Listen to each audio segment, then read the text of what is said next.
But in his State of the Union address, listened to by millions and millions of Americans, President Trump suggested that, quote, millions and millions, end of quote, of Social Security checks are going out to people who are between the ages of 140 and 360 years old. Millions and millions of checks. You've just acknowledged what is true, is that the error rate in Social Security is less than 1%, 99 point whatever of the people who get their checks paid into the system and deserve those checks. So what I want to ask you is, do you think that President Trump was just expressing an outrageous lie, which I happen to believe, trying to undermine Social Security, or was he just grossly uninformed about the reality? I think what the president was representing, which further was represented again and proven to be accurate, is that there were millions of Social Security records that did not have people deceased. Let's not play with words. What you have just acknowledged is that in 2024, the Social Security Administration paid out over 99 point whatever percent of people eligible. The error rate was less than 1%. Millions and millions and millions of people, 200 or 300 years of age, did not get checks. Is that true? What I represented was that a 1% error rate in a mission critical function like Social Security is way too high. I agree with you. That, excuse me, I don't have much time. Sorry. President said millions and millions of people. You're saying, and you're right, less than 1%. You want to improve it? You're right. Let's do it. President was lying. And what he was trying to do was undermine the foundations of Social Security by saying the system is out of control. You gotta love when Trump officials accidentally tell the truth and then have to figure out how to twist themselves into pretzels to both stand by what they just said while also standing by Trump's unhinged lies that he's trying to manifest into reality. In this case, Trump's nominee to take over the Social Security Administration, Frank Bisignano, learns in real time that it's not as easy as it looks.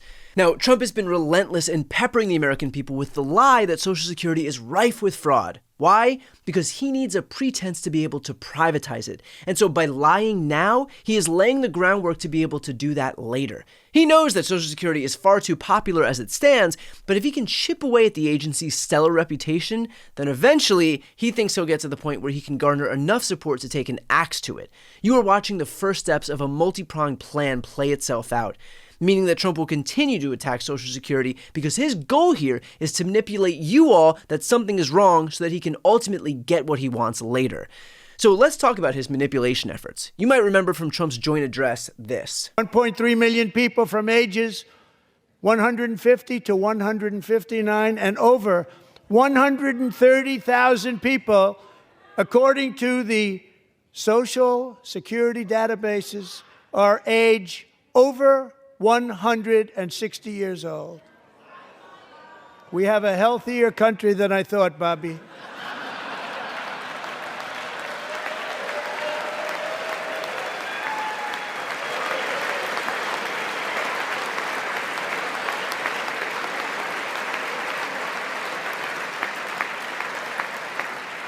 Including, to finish, 1,039 people between the ages of 220 and 229, one person between the age of 240 and 249, and one person is listed at 360 years of age, more than 100 years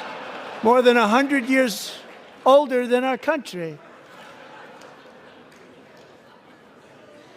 But we're going to find out where that money's going. Now, you'll be shocked to learn that this was a lie. According to the Social Security Administration's new acting commissioner, the reported data are people in our records with a Social Security number who do not have a date of death associated with their record. These individuals are not necessarily receiving benefits. According to the AP, part of the confusion comes from Social Security's software system based on the COBOL programming language, which has a lack of date type. That means that some entries with missing or incomplete birth dates will default to a reference point of more than 150 years ago. The news organization Wired first reported on the use of COBOL programming language at the Social Security Administration. Additionally, a series of reports from the Social Security Administration's Inspector General in March 2023 and July 2024 state that the agency has not established a new system to properly annotate death information in its database, which included roughly 18.9 million Social Security numbers of people born in 1920 or earlier, but were not marked as deceased. This does not mean, however, that these individuals were receiving benefits. The agency decided not to update the database because of the cost to do so, which would run upward of $9 million. A July 2023 Social Security OIG, Office of Inspector General report, states that almost none of the number holders discussed in the report currently receive Social Security payments. And as of September 2015, the agency automatically stops payments to people who are older than 115 years old. And so one might think that before spewing bullshit to millions of people at your presidential address for a joint session of Congress, that someone in the White House might have bothered, asking the Inspector General. Oh wait, that's not possible because Donald Trump decided to fire him. How about that? Fire the one guy who has all the answers and then immediately start telling lies. Who could have seen that coming? But the reality is that Donald Trump needs a predicate to be able to take an axe to Social Security because, and I hope you're listening here, he does not care about Social Security and he wants to privatize it. Trump is a billionaire. He is surrounded by other billionaires. This cabinet has a record number of billionaires. They neither understand nor care about what it's like to struggle, to rely on those checks every single month. They view the whole thing as a nuisance. Social Security is somebody else's problem as far as Donald Trump is concerned, and he is building his case right now to try and manifest that into reality. And look, he knows how popular it is. That's why, instead of outright eliminating Social Security, he's just killing it from the inside. He just fired 7,000 employees because his hope is that he can make it function as poorly as possible so that people will resent the agency. And then he can point to that and say, see, I told you that government isn't efficient. We need to privatize it because look how poorly it's working and look how angry people are. Only without admitting that the reason it's working poorly is because he made sure that it would. That's the insidious nature of Trump and today's Republican Party. They will break government so that they can point to the thing that they just broke as evidence that it can't work. In fact, Bernie Sanders asked Bizignano whether he thought that firing employees was a wise move, and he eventually pulled the truth out of him. Do you think it makes sense to lay off half of the staff when right now it is at a 50-year low in terms of staffing?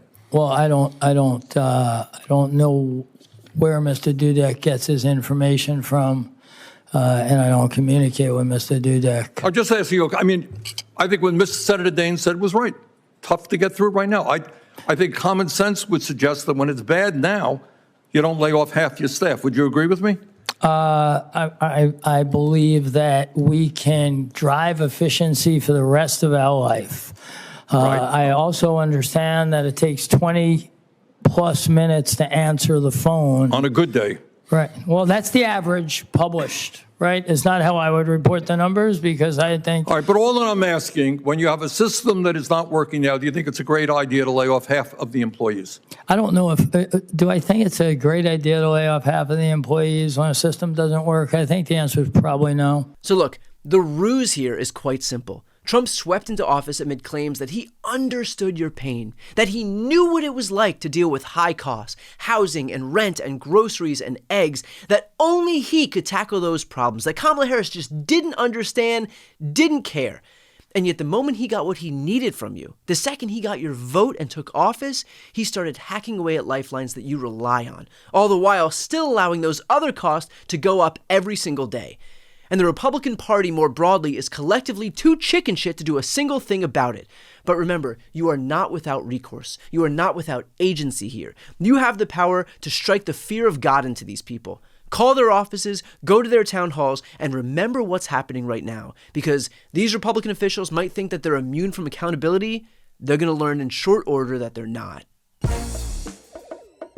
Before you go, first, if you enjoyed this content and you want to see more and support independent media, please subscribe to this channel. The subscribe button will be right here on the screen.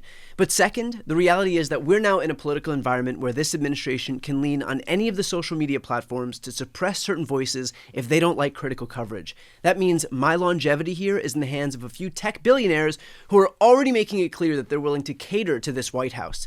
To that end, signing up for my newsletter is a great way for me to be able to reach you directly if that ever becomes necessary. I'll put the link on the screen as well, so please sign up. It's completely free, but there's also an option to do a paid subscription if you'd like to support my work. I really appreciate it. Thanks so much for watching.